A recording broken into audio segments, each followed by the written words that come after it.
twagufayiringa mu mwezi ogwokuna omwaka guno, era kooti nekola enteekateeka mu mwezi ogwokutaano netuwa olunaku olw'okuwulira omusango guno nga lwaleero mu ennaku z'omwezi lumu omwezi guno ogw'ekkumi, era ne tukwata ebiwandiiko byonna ne tubisavinga ku Attorney General nga ssaabawolereza wa gavumenti wamu ne Inspector General Police nga yemu kubazza emisango gino.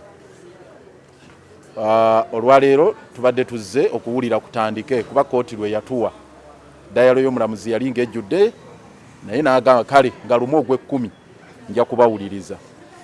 Tuzze olwaleero kyannaku nnyo nti Attorney General talabiseeko ne Inspector General Police naye tazze, ate era tebaweereza na balooya baabwe okujja okuwa ensonga lwaki tebaliiwo. Omulamuzi netwogeramu ku nsonga zino omusango okulaba butya bwe gugenda okuwulirwa. Omulamuzi n'asalawo n'agaa kale kabaweeyo omukisa gumu okudda nga ennaku z'omwezi 3 omwezi guno omusango guwulirwe, kubanga tumunnyonnyodde nti ekiragiro poliisi kye yawa kinyigiriza nnyo abateesiteesi ba Kyalenga Extra Concerts ne tiimu yonna enteesiteesi ya Kyalenga Concerts, Abitex, Bajjo Events wamu n'omuyimbi omukulu ku tiimu eyo akuliramu enteekateeka ezo nga ye Bobi Wine. Tugamba nti mulamuzi ne tumunyonnyola nti ekiragiro kino kya bulabe kisookera ddala eri abateesiteesi ba Kyalenga Concerts ate era n'eri Honorable Bobi Wine mu kisaawe kye eky'okuyimba, kubanga eyo kaaliya ye oba mulimo gwe ng'abalina emirimu emirala gyonna egiri mu mateeka. Kooti nekkiriza negamba kale, kubanga tumunnyonnyodde omulamuzi nti buli gye byeyongera okulwawo n'okulaba nga kaaliya ne bizinensi z'abantu bano zongera okunyigizibwa. Ate nga mu December tulina Christmas season. Christmas season eyo ebeeramu ebivvulu bingi. Festive season eyo ebeeramu ebivvulu bingi.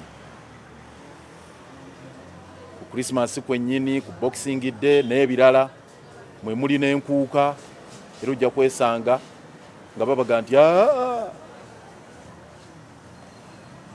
omuyimbi oba Bobi Wine noono tebajja kuyimba n'ebirala. Kane tusaba omulamuzi musango guno aguwulire mu bwangu, atuyambye n'akkiriza n'aga nti kale nga 3 omwezi guno, nga 31 omwezi guno, si nga 3, nga 31 omwezi guno ogw'ekkumi bwe kugenda okuwulirwa, then oluvannyuma atuwe ensala ye nga bw'anaaba asazeewo. Katusuubire ku mulundi ogwo Attorney General ne Inspector General Police tebeebuzeebuze, kuba olwaleero nkikakasa bamanyi omusango guno kuba empapula zaabaweebwa n'obujulizi tubuleese, waliwo affidavit of service. Bamanyi nti kooti olwaleero badde etandika okulira omusango guno, naye tebateekangamu na mpoza yaabwe. Okuva lwe twabawa empapula eza kooti tebateekangamu na mpoza yaabwe okuva mu mwezi ogwokutaano lwe babeera served. Tebateekangamu mpoza yaabwe gye bayita affidavit in reply oba defense, tebateekangamu defense. So n'okutuusa olwaleero ku fayiro tekuli defense ya Inspector General Police, tekuli defense ya Attorney General, be babawabirwa babiri abalemesezza Kyalenga Extra Concerts, naye tebawanga mpoza yaabwe lwaki baziremesa. So katusuubire nti nga 31 kooti lwetuwadde ku olwo banaabeerawo era banakkiriza okwewozaako, kooti esalewo tufune obwenkanya. Mulowooza lwaki tebagoberedde? kusalawo kwa kkooti nti omusango gwajja ne mufuna information naye ate temulina kye muleese. Mulowooza lwaki kiri bwe kiti? Well, tetumanyi nsonga ze bayinza kuwa naye of course kirabika lwatu nti tebalina defense musango guno kubanga waliwo decision za kkooti ezasookera ddala mu musango gwa Muwanga Kivumbi n'omusango ogwawaabwa olw'okulemesa kabaka okugenda e Bugerere. Kkooti etaputa ssemateeka n'ekirambika bulungi nti poliisi terina buyinza buyimiriza nkuŋŋaana oba bivvulu oba abantu abakola emirimu gyabwe okuggyako ng'erina amateeka geeyiseemu amalambika obulungi. No, in fact, no, si bwe kityo. Bakirambika bulungi nti poliisi si yeyina obuyinza obugaba pamiti. Kyenjagala mutegeere bulungi. Mu musango gwa Muwanga Kivumbi n'omusango gwawaabwa olw'okuzibira kabaka ekkubo okugenda e Bugerere, kkooti etaputa ssemateeka yakirambika bulungi nti poliisi terina buyinza bulemesa muntu kukola mirimu gye. Poliisi terina buyinza bugaba pamiti. Ekyo njagala mukitegeere. Pamiti nti ono tumuwadde olukusa akole kino oba ono tumugaanye. Omulimu gwabwe is to regulate oba okulaba nti kino kikolebwa bwe kiti na kino bwe kiti naye si kugaana. Era oli bwakuwa notice oyinamu wa security. Era muno bw'otuulira mu Police Act mukawaayiraako okuno ekirambika bulungi nti poliisi ejja kuwa obukuumi eri Munnayuganda yenna. Abatesitesi bakyalenga konsati baasaba bukuumi tebaasaba lukusa. Era ne bujulizi bwonna ne tubuleeta bwe buli ku likodi obulaga nti buli kyonna poliisi kye yasaba kyabaweebwa. Ekisooka baasaba lisiti ey'abayimbi be baani. Ne bagamba abayimbi be baani. Lisiti neereetebwa abayimbi bonna nga bakulembeddwamu Honorable Bobi Wine. Ne bagamba muleete pamiti okuva ku muntu nnyini venue omugenda Busaabala Beach.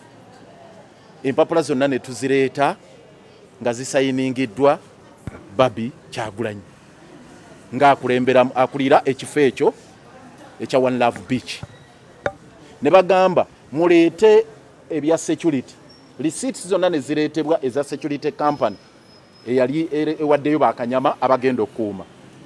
Ne bagamba ate ebyobulamu mutuleetere ebya ambulance. Ne tuleeta receipt ensimbi ezasasulwa kuba agenda okuleeta services eza ambulance singa waliwo emergency.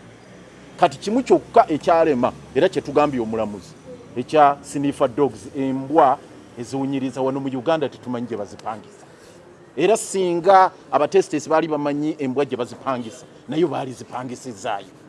N'embwa eziwunyiriza ezo sniffer dogs za poliisi. Kakati poliisi erina obuvunaanyizibwa okuleeta sniffer dogs. Neegamba nti gwe Abitex ne Bajjo muleete sniffer dogs. Bajjo talina mbwa zazirundira oba Abitex gyazirundira ne zibagipangisiza tebamanyiyo okuggyako ziri mikono gya poliisi. Era nga poliisi yabuuzibwa nti ffe mutubulire embwa ezo gye ziri bajje bazisasule. So tewali condition n'emu yaweebwayo etaatuukirizibwa. Ekisembayo baabakwata ne batabagulako misango. Ekyo nakyo kimenya amateeka. Bajjo ne Abitex ne Honorable Bobi Wine bwe bagenda ku venue e Busaabala baabakwata. Kaali bwe baabakwata ne babavuga liitiriiti paka Magere ne babakasukaawo nga bona okwata akanyonyi n'ota. Ssemateeka takkiriza bikolwa bifaanana bwe biti. So ze zimu ku nsonga ezo eziri mu musango guno era ze tusimbyeko nnyo essira okugamba nti nedda lino ejjogo lino ejjoogo n'obumenyi bw'amateeka n'obw'amawale poliisi bweyolesezza gye bayita impunity biteekeddwa okukomezebwa nga poliisi etaddewo ekiragiro.